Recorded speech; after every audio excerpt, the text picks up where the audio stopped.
사회교육이 열리다 러너스. 이 시간에는 우리가 미래를 준비하며 꼭 생각하고 배워야 하는 주제들을 연세대학교와 함께 배워보는 시간인데요. 이 시간에 나오는 이야기들만이라도 여러분 귀를 기울이시면 내일을 준비하는 데 큰 도움이 되실 겁니다. 우리 모두 다 힘든 이때 코로나19로 호황을 맞이한 분야도 있었습니다. 바로 주식인데요. 정말 식당 가서 밥 먹다 보면 테이블마다 모인 사람들이 다 주식 이야기를 할 정도였습니다. 자, 그러면서 이 분야의 라이징 스타가 한 분 등장합니다. 바로 주식시장의 전설, 존리 메리츠 자산운용 대표이사입니다. 어서 오세요, 대표님. 네, 안녕하세요. 반갑습니다. 라이징 스타. 사실 뭐 이미 워낙 유명하셨지만 주식시장이 너무 핫해지면서 우리 대표님도 많은 분들에게 사랑을 받으셨던 것 같아요. 코로나19 이후에 더 바쁘셨죠? 네, 그렇죠. 이제 강연 요청이 더 많았고요. 오히려. 네, 왜냐하면 옛날에는 제가 직접 가야 되잖아요. 그렇죠. 지금은 줌으로 하니까 네네. 하루 종일 제가 하루에 5번도 강연하고 10번도 강연할 수가 있잖아요. 네네. 그래서 더 힘들었죠. 그랬군요. 네. 뭐 주식 전도사 역할을 원래 하셨으니까 코로나19 이후에 전 국민의 주식화 어떻게 긍정적으로 일단 생각하시는 거죠? 당연하죠. 그러니까 이 보통 사람이 이 주식 투자를 하는 거는 단순히 돈을 버는 게 아니고 네네.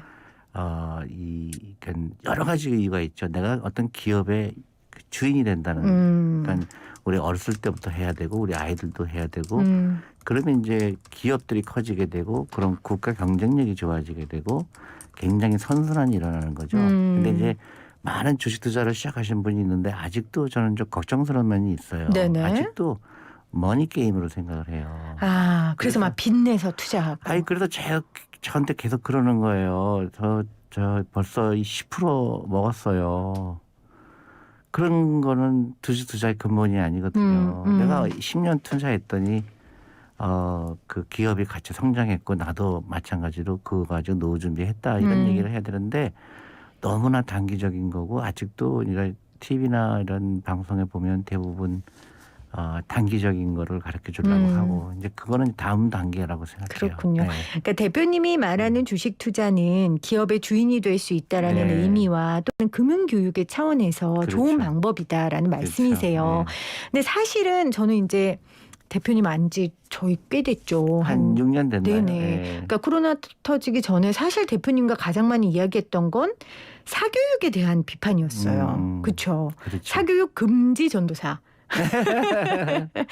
그런데 사실은 코로나19 이후에 이런 교육 불평등에 대한 문제가 굉장히 심각해지고 있어요. 어떻게 네네. 생각하세요, 대표님? 교육 불평등이 아니고 그러니까 이제 사람들은 그렇게 이제 생각을 하거든요. 이제 우리가 경제력이 높은 사람은 사교육 받을 그 여력이 있고 돈이 없는 사람은 사교육을 못 시킨다는 그것 때문에 이제 교육의 불균등이라고 얘기하는데 저는 그렇게 보지 않아요. 결국은 우리가 그 교육을 하는 근본적인 목표는 여러 가지가 있겠지만은 정말 중요한 거는 경제적 독립이거든요.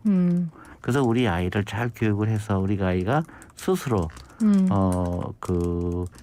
경제적 그런 독립을 얻게 하기 위한 거잖아요. 네네. 근데 거기에 사교육은 들어가 있지가 않아요. 그러니까 교육의 목표는 결국 경제적 독립인데 네. 그 안에 사교육을 넣으면 안 되는데 넣는다는 거죠. 사교육을 넣는다고 그래서 우리 애가 더 부자가 된다는 되고. 확률은 거꾸로거든요. 그러니까 공부를 못하는 사람도 부자가 될 수 있는 게 자본주의의 근본이거든요. 네네. 근데 사람들은 그런 공부를 못하면 가난, 공부를 잘하면 부자, 절대로 그건 맞지 않아요. 아, 경제 독립이 결국 우리가 교육을 하는 최종 목표라면 물론 이제 그것만이 최종 목표는 물론이죠. 아니죠. 그렇다면은 사교육이 오히려 더 방해할 수 있다. 여러분들 주위에 어떤 사람이 부자인지 한번 네. 보세요. 초등학교 동창, 고등학교 동창, 정말 부자가 누군가요? 그러게요. 네. 공부 잘하는 선생님한테 혼나고 맨날 말썽 담배 피고. 피고 맨날 말썽 맞고 그랬던 친구들이 지금 큰 부자로 돼 있는 경우가 많을 거예요. 그래서 예전에는 우리가 막 선생님이 관심 갖는 애들만 더 집중해서 보고 막 좋은 대학 가서 공부하고 했는데 사실은 아까 우리 대표님도 예전엔 가서 직접 강의를 했지만 코로나19 이후로 어디서든 강의하게 됐다라는 거 말씀하셨잖아요. 그래서 이번에 이제 저랑 이 러너스 코너를 같이 하는 연세대학교에서도 좀 그런 고민들을 했던 것 같아요. 정말 공부 잘하는 애들만 가르치는 게 아니라 우리가 좀 공교육의 역할을 좀 해보자. 그래서 공용교육 플랫폼 이 러너스를 만든 거거든요. 어떻게 평가하세요? 너무 좋은 거죠. 그러니까 이제 그 세상이 너무 빨리 변하거든요.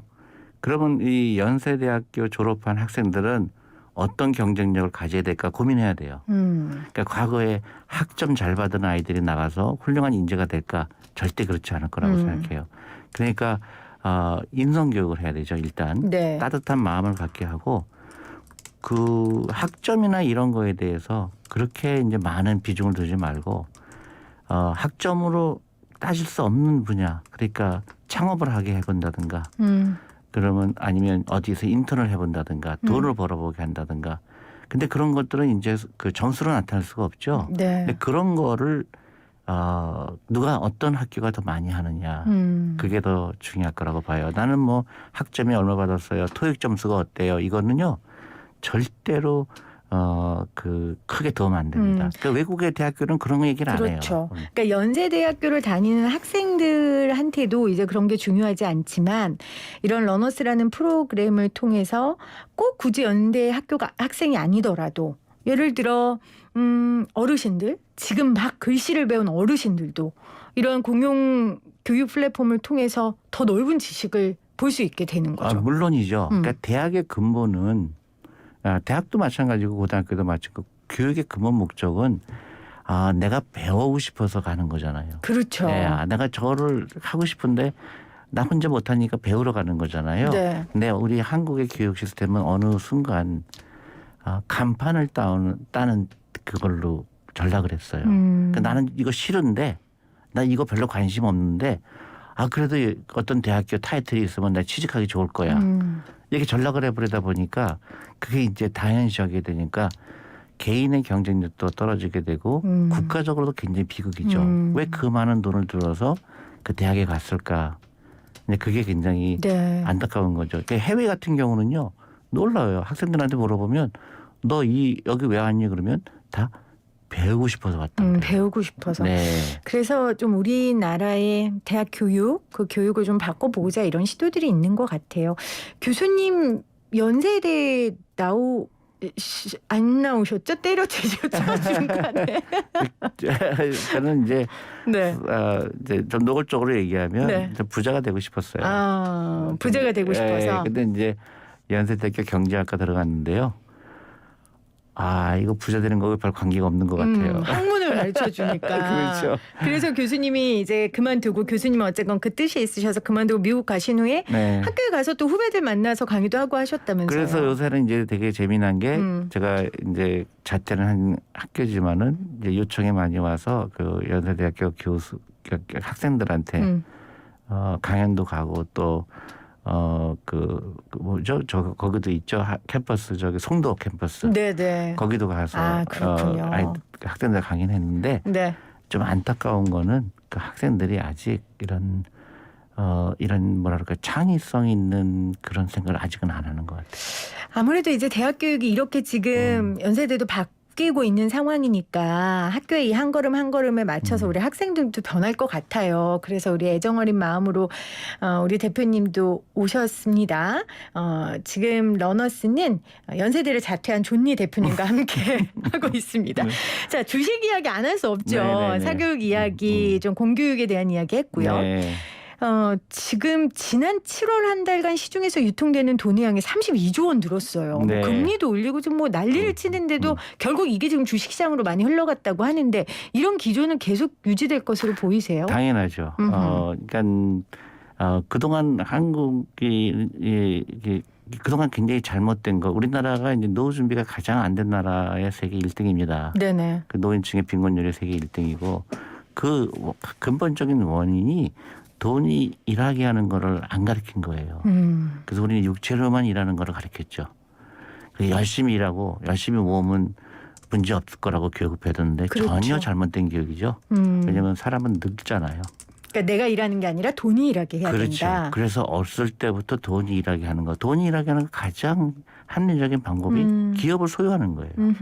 그래서 지금 기업이 시가총액이 지금 뭐 5천억이지만 계속 이 회사가 잘 한다고 가정하면 네. 20년 후에는 뭐 10조의 주식이 그 회사가 될 수도 있고 20조의 회사가 될 수 있잖아요.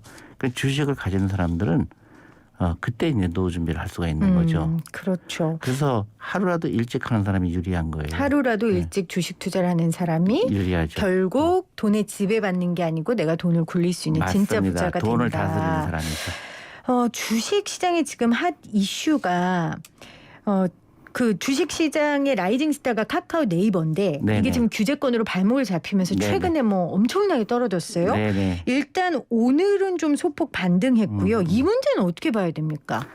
저는 이제 이런 게 좋은 테스트인 것 같아요. 우리 아하. 투자가들이 어떻게 반응하는가. 그러니까 저는 이거를 특별히 재미있게 보는데요. 그 이유가 저희도 주식을 많이 갖고 있죠. 네. 이제 저 한 주도 안 팔았습니다. 그 이유는 뭐냐면 어느 기업이나 어느 개인이나 위기가 오죠. 그렇죠. 흥망성쇠와의 그렇죠. 희노애락이 있죠. 그래서 이런 위기가 오히려 도움이 돼요. 그러면 예를 들어서 이 두 회사의 시가총액이 한 20조 날라갔을 거예요. 그죠? 네네. 그러면 우리가 많은 나쁜 뉴스가 있잖아요. 이 두 회사에 대해서 정부의 규제가 들어간다. 그러면은 회사가 돈을 좀 옛날처럼 못 벌지 않을까. 그런 염려가 때문에 주식 가격이 하락했죠. 네. 그러면 좀 냉정할 필요가 있죠. 정말로 20조라는 돈이 날아갈 정도의 큰 뉴스인가? 근데 세상에는요. 보통 이런 나쁜 뉴스가 나오면 주식 폭락이 훨씬 더 실제적인 이 회사의 나쁜 영향보다 더 빠지게 돼 있어요. 그러니까 더 오버해서 반응하게 돼 그렇죠. 있다. 올라갈 때도 그래요. 올라갈 그렇죠. 때도 좋다 맞아요. 그러면 막 그냥 천장. 별 얘기 아닌 거 네, 하나로 막 맞아요. 올라가고. 그래서 이 재미난 투자가 현명한 투자가들은 냉정하죠. 그러면 그동안 내가 카카오 주식을 사고 싶었는데 살 수가 있겠구나 이제. 오히려 이게 기회다. 그렇죠. 그래서 그런 경험을 하게 되는 거고 그게 이제 우리 일찍 경험하는 사람이 훨씬 유리하겠죠. 그래서 저는 우리 아이들한테 이런 얘기를 합니다. 아하. 제가 초등학교에 가서 강의를 할 때 이럴 때 다른 사람과 다른 사람과 다른 생각을 할 수 있는 능력이 있는 게 부자가 되는 거예요. 위기 가운데 기회를 잡는 자. 그렇죠. 옛날에 우리 IMF 때 주식 사서 큰 부자 됐듯이 미국에서도 그런 경제 위기가 왔을 때 그런 주식을 샀을 때 부자가 됐듯이 이런 거는 조금 이제 좀 다른 얘기는 할 수 있지만은 정말로 이 뉴스가 이 회사에 이렇게 20조라는 돈이 날아갈 정도의 큰 뉴스였는가 저는 그거에 대한 판단하는 것도 사람마다 틀리겠죠. 근데 이제 코로나19 이후에 아주 라이징 스타라고 말했던 이 기업들이 다 결국은 정부 규제가 큰 영향을 끼칠 만한 신산업들이잖아요. 규제라는 거는요. 네. 이 회사가 그러니까 지금 정부에서 규제하려고 그러는 건 뭐죠? 카카오나 네이버가 갖고 있는 힘이 너무 세다는 거잖아요. 그러니까 플랫폼 독점 논란이 있었죠. 그렇죠. 있죠. 근데 그 해외에도 다 그랬거든요. 해외도 이미 밟은 과정이에요. 아마존에 대해서는 그렇죠. 끊임없이. 근데 그게 다른 사이드로 얘기하면 뭘까요? 그만큼 경쟁력이 있다는 그렇죠. 거죠. 그러니까 경쟁자가 나오기 힘들기 때문에 그래요. 네. 그러면 이 회사들은 살아남기 쉽죠. 그리고 이제 이런 독점적인 거를 안 하고 계속 돈을 벌 수가 있을까? 충분하죠. 결국은 그래도 아까 말씀하신 것처럼 나쁜 소식에 오바해서 반응하더라도 엄청 떨어졌다가 곧 회복할 수 있을 정도 회사면 굉장히 튼튼한 거잖아요. 그렇죠. 그래서 결국은 우리가 튼튼한 회사에 투자해야 되는데 그래야 또 한국 주식시장이 잘 되고요. 네. 한국 기업이 튼튼하려면 조건 중에 하나가 기업 지배 구조 개선이에요. 맞습니다. 사실 예. 대표님은 어떻게 보면 이제 자본시장의 선수신데 기업 지배 구조 개선에는 굉장히 목소리를 높이시더라고요. 왜냐하면 그건 이제 너무나 중요하죠. 왜냐하면 주식 투자하는 사람들은 대부분 노후 준비를 위해서 하는 거잖아요. 네.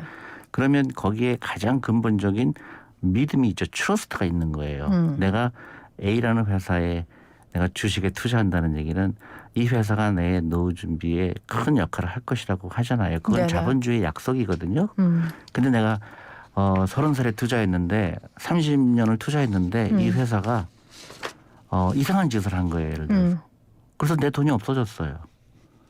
그거는 심각하잖아요. 그렇죠. 그러니까 자본주의의 근간을 흔드는 거잖아요. 네네. 그래서 이런 거는 그래서 이제 요새 ESG 많이 하잖아요. 그 ESG의 G가 거버넌스잖아요. 맞습니다. 그래서 때가 왔고 또 한국도 그동안 많은 노력을 했고 그래서 저는 앞으로도 이게 더 좋아질 거라고 생각합니다. 그러니까 자본주의자로서 자본주의 시장에 있는 사람으로서 이 기업집의 구조 개선은 꼭 필요한 요소다. 당연하죠. 그리고 이제 그 한국 전체를 볼 게 아니라 네. 어떤 기업은 거버넌스가 훨씬 좋고 네. 어떤 기업은 좀 안 좋을 수가 있죠. 그렇죠. 그래서 좋은 기업에 투자해야 돼요. 좋은 기업. 그럼 네. 좋은 기업이라 하면 그 기업 지배 구조를 봐야 되는데. 그렇죠. 근데 우리나라 이제 큰 기업들은 거의 다 총수 위주잖아요. 네네. 어떻게 봐야 됩니까? 이제 그 과거에는 좀 안 좋았죠, 그죠? 솔직히 얘기해서 그런 문어발식으로 했고 그 다음에 그거를 돈을 그 친척이라든가 이제 친족한테 가는 구조였지만 네. 지금은 이제 법이 발달해 갖고 그렇게는 쉽게 노골적으로 할 수 없게 돼 있고요. 또 중요한 거는 앞으로 발전할 거냐 아니면 옛날로 돌아갈 거냐의 판단을 하시면 되는데. 저는 앞으로 좋아질 거라고 생각합니다. 여러 시스템들도 이미 마련됐고 그렇죠. 사회적 성숙도도 이루어졌기 때문에 또 한 가지는요. 그게 다 반영이 돼요. 주식 가격에. 그래서 가격이 코리아 디스카운트라고 그러죠. 그래서 가격이 그 해외보다 싸다. 네. 그래서 저는 투자 매력이 있다고 생각하죠. 자, 6486님이 어떤 회사 주식을 10,000원에 본 적 있는데 대표님 말씀대로 회사 가치 보고 지금까지 버텼으면 엄청난 수익 봤을 텐데 장기적으로 가져가는 게 믿음보다 불안감이 더 커져서 못 가져가는 것 같아요.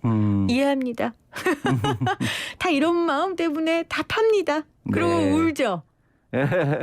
근데 장기 투자가 중요하다라고 말씀을 하셨고 7645님은 해외 주식하는 사람 너무 많은데 한국 주식이 나을까요? 해외 주식이 나을까요? 그거는 이제 개인의 성향에 따라 틀릴 수 있지만요. 네. 좀 이런 방향으로 생각해 보세요. 시장을 보지 말고 기업을 보세요. 기업을 바라고 예를 들어서 해외든 한국이든. 네, 아니 제가 제일 먼저 내가 어떤 주식을 갖고 싶은지 사람마다 틀리잖아요. 네네. 근데 그 기업이 미국에서 미국에 투자하는 거고 네. 그 기업이 한국에 있으면 한국에 투자하는 거죠. 그래서 그걸 미리 나는 미국이 더 좋고 한국이 좋다 이런 얘기를 하기 전에 그건 이제 시장을 보는 거예요. 우리는 아직도 시장을 보려고 그래요.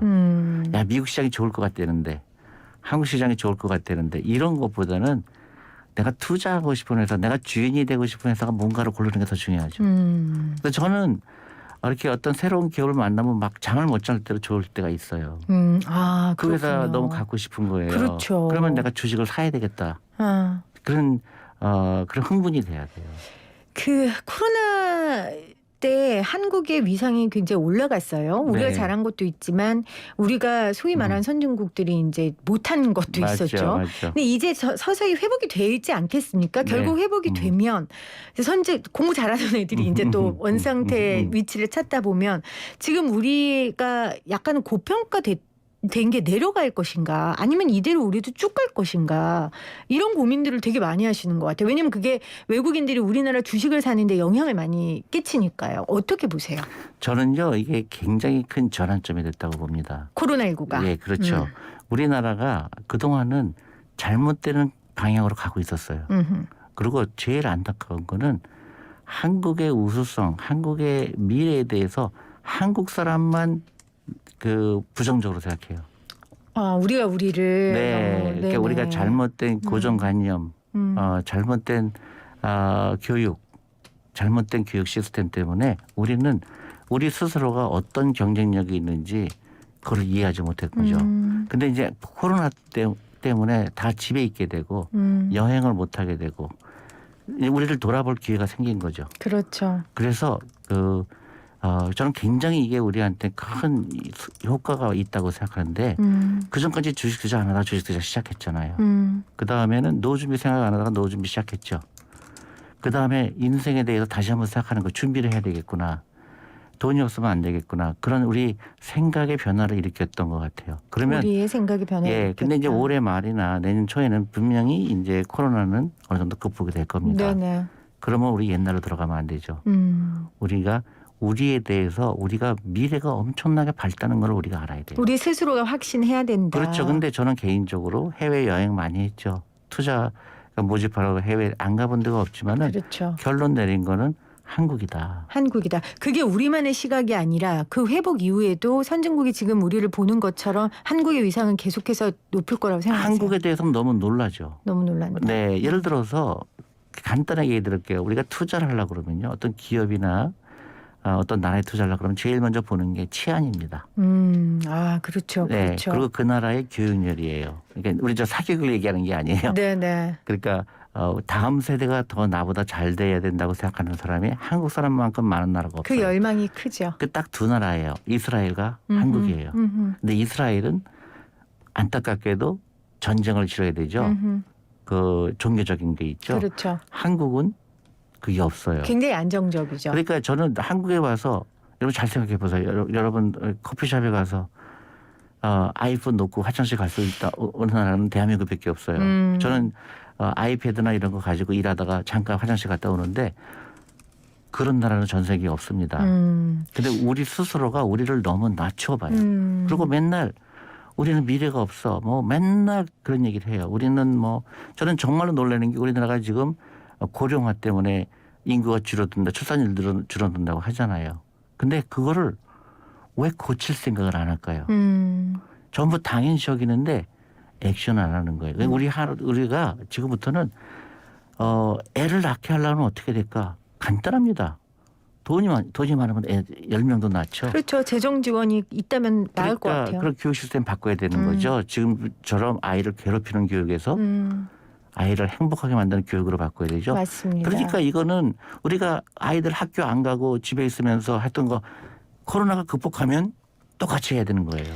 알겠습니다. 자, 코로나를 우리가 계속해서 우리에게 호재로 가져가기 위해서는 우리의 자각 그리고 우리의 노력이 필요하다는 말씀하셨습니다. 이 프로그램을 저희가 그 연세대학교 지식나눔 공유 플랫폼 러너스에서도 볼 수 있거든요. 또 YTN 라디오를 통해서도 다시 보실 수 있고요. 우리 그분들에게 마지막으로 한 말씀 좀 부탁드려요. 그러니까 그 프로그램이 생긴 걸 굉장히 축하드리고요. 그리고 이제 정말로 여기에서 나온 사람들은 그 남다른 경쟁력이 있구나. 그리고 정말로 대한민국의 미래를 바꿀 수 있겠구나. 그럼요. 네, 그런 인재가 많이 나왔으면 합니다. 근데 그게 멀리 있지 않다. 우리가 한 사람 한 사람의 고정관념을 깨는 게 중요하죠. 알겠습니다. 정말 우리 준희 대표님, 대표님 좀 나와주세요 하시면 기쁨으로 나와주시는 게 아마 그게 본인의 사명과 역할이라고 생각하시는 것 같아요. 많은 분들에게 이게 희망 어린 이야기, 미래에 대한 이야기 해주셔서 정말 고맙습니다. 대표님 건강하세요. 감사합니다. 네, 또 뵐게요. 네, 감사합니다.